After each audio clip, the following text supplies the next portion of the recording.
Good afternoon, May 7, 12:48 p.m. dito sa Alexandria, Egypt. Nasa 48 degrees Celsius tayo. Mataas ang sikat ng araw pero hindi kainitan. Sa katunayan, naka-sweater pa rin kami.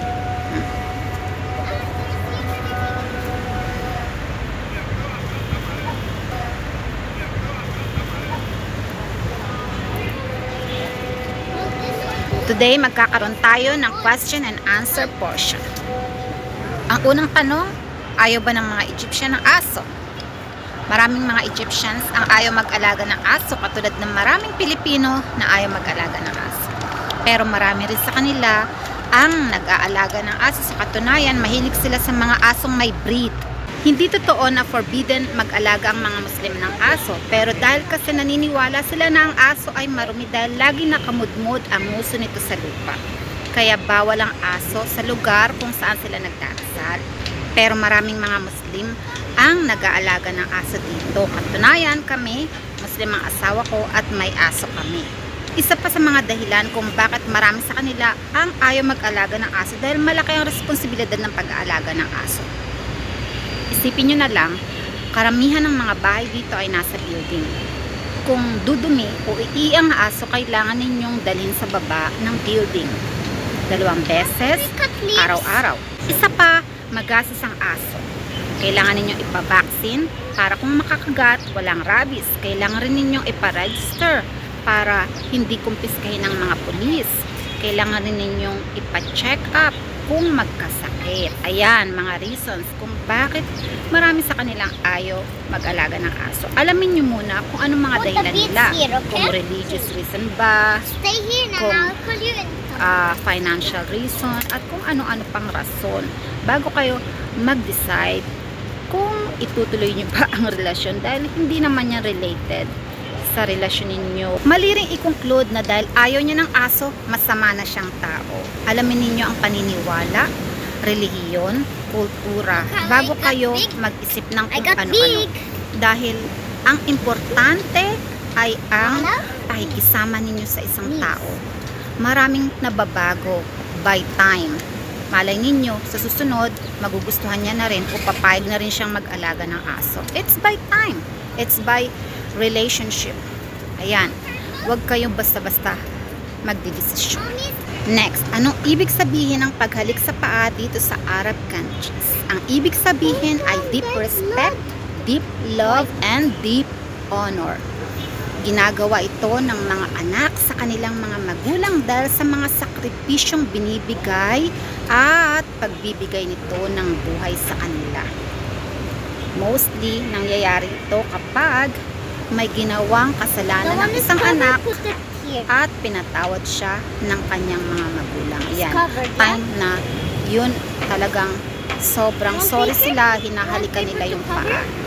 Isa pa, kapag nalayo ang anak ng matagal na panahon at bumalik siya sa mga magulang niya, yan, hinahalikan nila ng mga paa nila.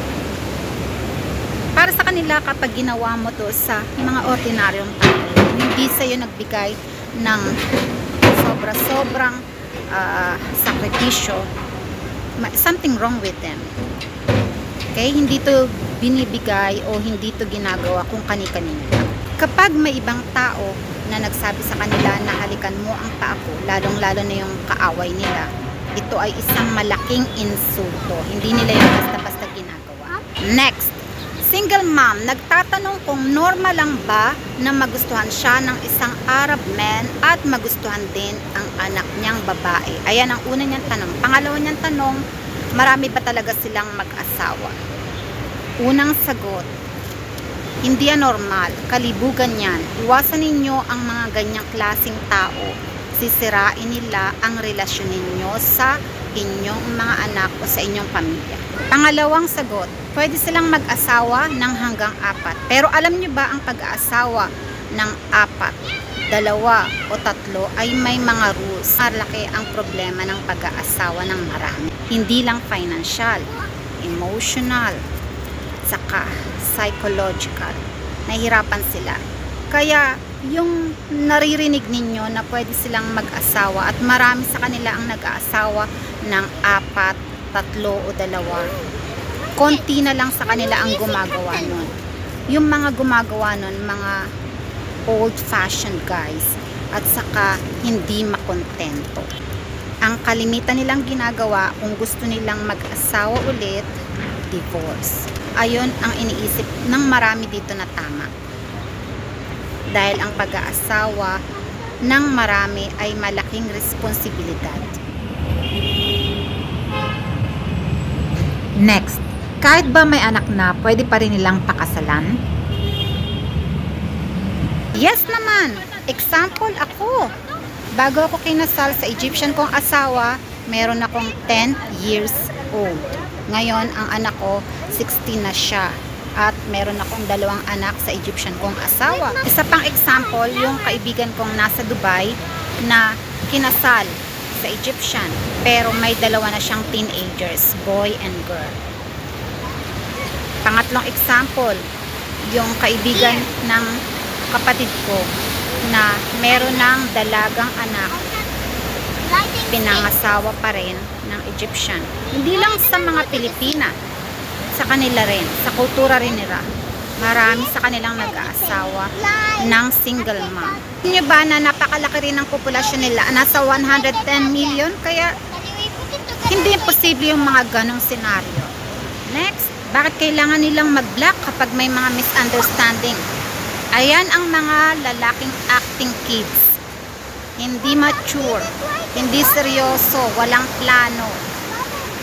Kaya iwasan ninyo yung mga ganyang klaseng lalaki. Wala kayong patutunguhan dyan. Kapag may misunderstanding, dapat sila ang unang nagsusolve.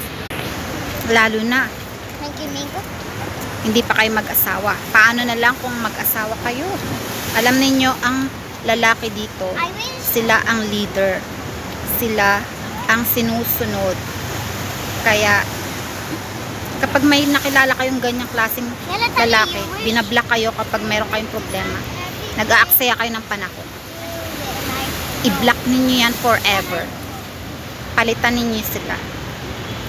Hindi nyo kailangan ng ganyang klaseng problema. Stress yan sa buhay. Wala kayong patutunguhan sa ganyang klaseng relasyon.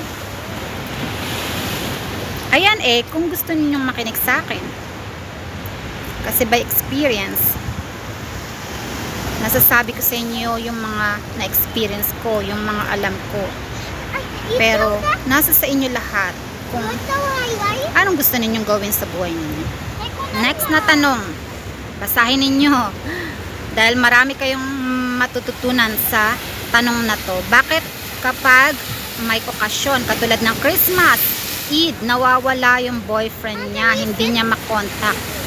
Bakit nagtatago at nag-uninstall ng WhatsApp o whatever connection you have? Alam niyo, it's a big question. Bakit nga ba? Pero isa lang ang sagot. May iba yan. Hindi dahil sa trabaho niya. Dahil sa mga ganong okasyon, nakafocus siya sa pamilya. Hindi sa pamilyang mother, father, brother, sister, kundi sa pamilya, asawa, mga anak. Yan ang panahon na kailangan magkakasama ang pamilya. Family bonding. Ngayon, kailangan ninyong isipin. Mag-isip din kayo, no? Bakit kailangan bang i-install yung program or apps na kung saan pwede kayong mag-usap? Kasi ayaw niyang ma-disturb. Ayaw niyang may masaktan. Pag-isipan ninyo yan. Kung tama ba ako o hindi. And then, you decide. Next, ano daw ang masasabi ko sa mga Jordanian? Ang masasabi ko lang, iwasan na lang ninyo ang ganitong lahi. Kung kayo ang klase ng taong seryoso sa relasyon at looking forward sa pagkakaroon ng pamilya. Marami sa kanila hindi ka siseryosohin. They are only there for fun. Ito yung mga Arab men na highly motivated. Pinipili nila yung logic over their emotion. Ito rin yung mga lalaki na nakatali sa kanilang tradisyon, sa kanilang kultura, at leon. Kaya mas prefer nila yung mga babae sa kanila, yung mga kalahi nila. Kung hindi man, mga taga-west. Hanggang sa susunod, magkita-kita ulit tayo. Have a good day. Bye!